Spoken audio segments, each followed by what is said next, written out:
I wasn't really like, when people talk about the industry and being a songwriter in the industry, it's always kind of from like almost like a negative perspective nowadays. It's like, oh, like good luck with that. You just hear a lot of like horror stories. I don't know if you personally, like, cause you said you also were in music yourself when you first started out. So did you have any like personal stories like that, like from dealing with, bad people? Of course, yeah. Definitely. All the time with, that's how I got started on the path. Like even way before Itty Ditty, I was kind of doing producer songwriter matching in like LA and Orange County, just kind of in person, like through meetups and stuff. And I did that because of the early experiences I had when I was a songwriter, and just kind of seeing what a crapshoot it was, like as a DIY independent artist trying to navigate how to get your songs produced, how to find the right people to work with, how to know who to trust, and like what you even want for your music. All of that is so hard, especially when you're starting out. I mean, when you're often really young and you don't have the experience.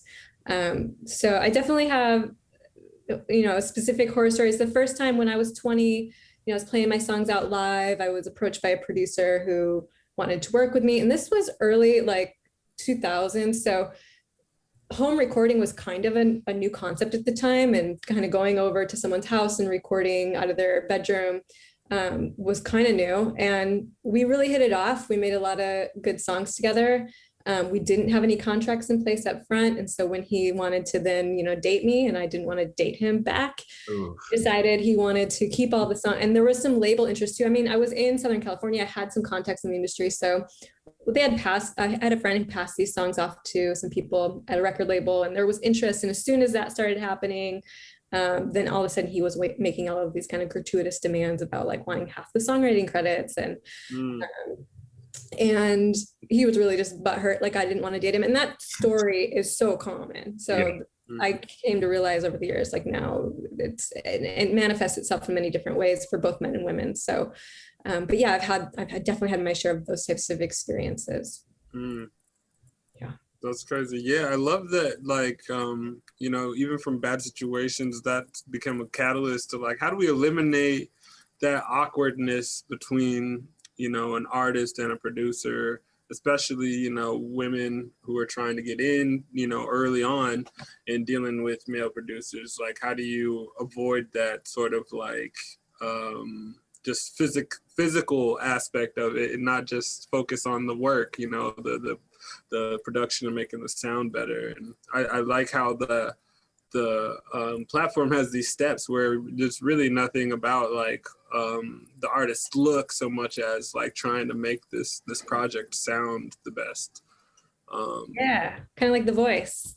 Right. No, you're not seeing them first, you're just hearing the song. And totally, I mean, what the sad part about these experiences is that you're losing the magic. It should just be easy. It should just be like, you should be able to put in some work for sure, but it should feel good. And it's really sad. And a lot of times when these things happen to the songwriters in person, they never go back to it. They have one of these experiences, which is sometimes their first experience, because again, they're new to it and they don't know what to look for and how to set themselves up for success. And then they never go back to making music again. So yeah, our site has the steps to take that kind of guide you along the process. That's the biggest thing, is the role that we play as just like a third party, because that's the problem in the current model of the industry, is everything's independent. You're literally working on people's bedrooms. So there's no oversight or protection, or even just a mentor and someone to tell you, oh, maybe, you should have contracts in place. And this is what the contracts, the standard terms would be. And this is how you can talk to a producer to make sure that you get what you want. And to be clear, like, the majority of producers are great people with great intentions, but if you're not aligned and you're not a match and they don't know what you want, and there's no structure in place to like kind of just guide it step by step, then you're just not going to end up with something you like.